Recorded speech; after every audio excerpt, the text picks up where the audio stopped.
Ayun, good day sa lahat. So, meron na naman tayong napakagandang helmet ngayon i-review para syempre sa inyo. So, isa tong Spider na brand. And nakita ko to sa online na napakasimple lang po niya sa picture. Pero nung dumating dito sa atin, syempre, nagandahan naman tayo.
Ayun, good day sa lahat. So, meron na naman tayong napakagandang helmet ngayon i-review para syempre sa inyo. So, isa tong Spider na brand. And nakita ko to sa online na napakasimple lang po niya sa picture.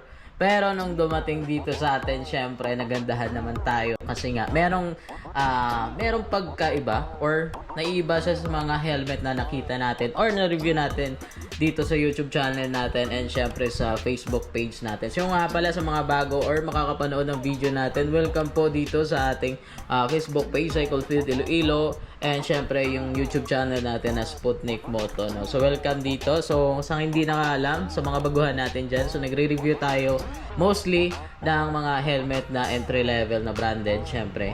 At kung ano pa yung pwede nating binivideo tungkol sa mga motor, tungkol sa mga gears, yun nga, mostly itong mga helmet na nagte-trending or magagandang murang helmet syempre at branded, no? So, balik tayo dito sa helmet na to. Sobrang ganda po niya sa personal.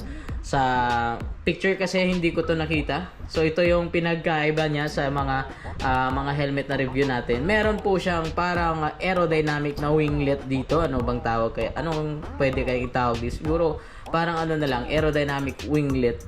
Nakaumbok talaga po siya, hard plastic. Parang nakasalpak siya. Hindi lang siya nakadikit, no? So, meron siyang maliit na spoiler. Kung naalala nyo siguro, hindi kasi ako napag-review ng helmet ng SJC. Pero kung alam nyo yung brand na SJC, may mga ARPA 11 sila na may parang gantong napakaliit lang na spoiler. Pero ma-appreciate mo siya kung makikita mo siya in person, no? So ayan, no? Napakaliit lang ng kanyang spoiler.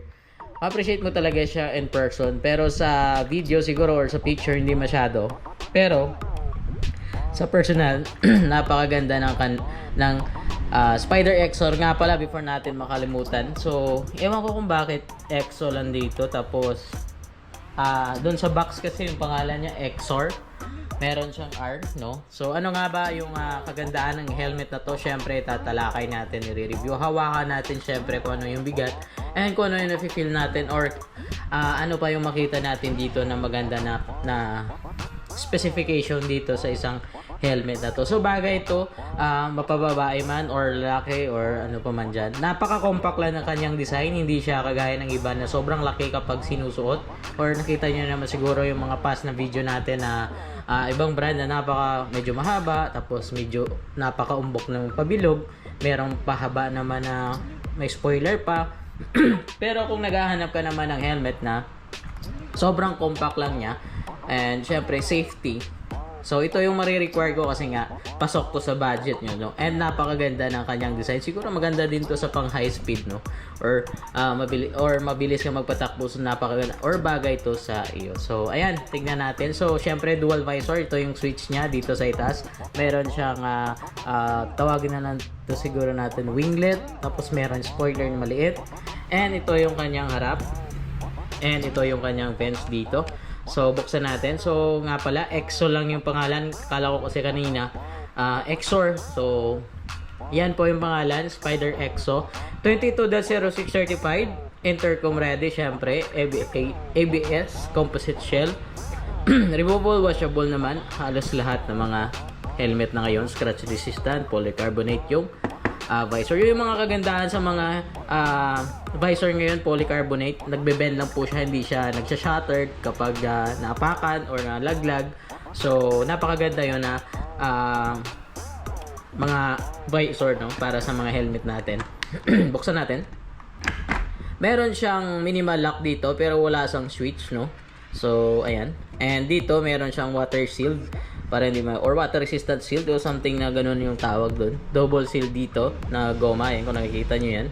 And dito single lang po. And syempre dahil dual visor to, ayan yung itsura niya. And yung gap, so ganyan yung gap. Tapos wala po siyang nose dito, yung parang design na para sa ilong, no. So napaka flat niya. So meron kasi mga taong ayaw nun, kinukuha nila yung parang sa yung nose dito, yung parang goma na sa ilong natin, no? So ito wala po siyang napaka flat lang po niya.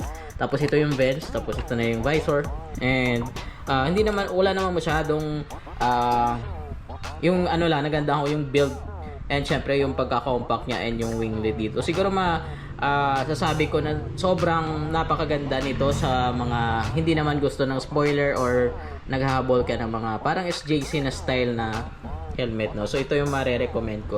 Nasa 3,000 plus lang po ito dito sa shop, no. So I think dalawa meron tayo. SCC, Final QC Pass, ICC, yun nga, EXO, Spider EXO.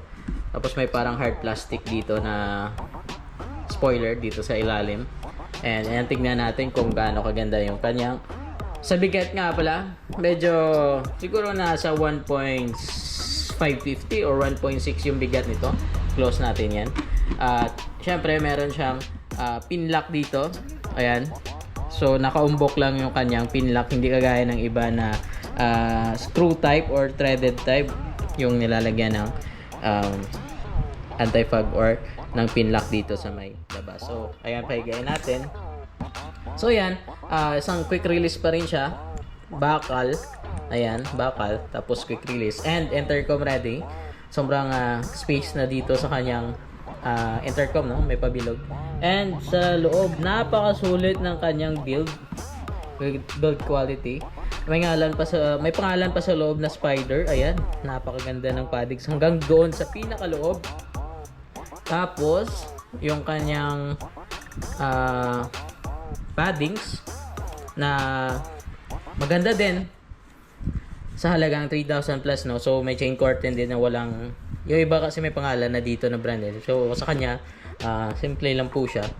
Ayan, so wala naman sigurong pa dito na hindi natin nasabing stitching, napakaganda. Wala pala siyang wala pala dito yung reflectorized na dito nilalagay mostly sa mga ibang helmet na design nila, no. So dito wala po siyang reflectorized, so ganda lang ng stitching niya.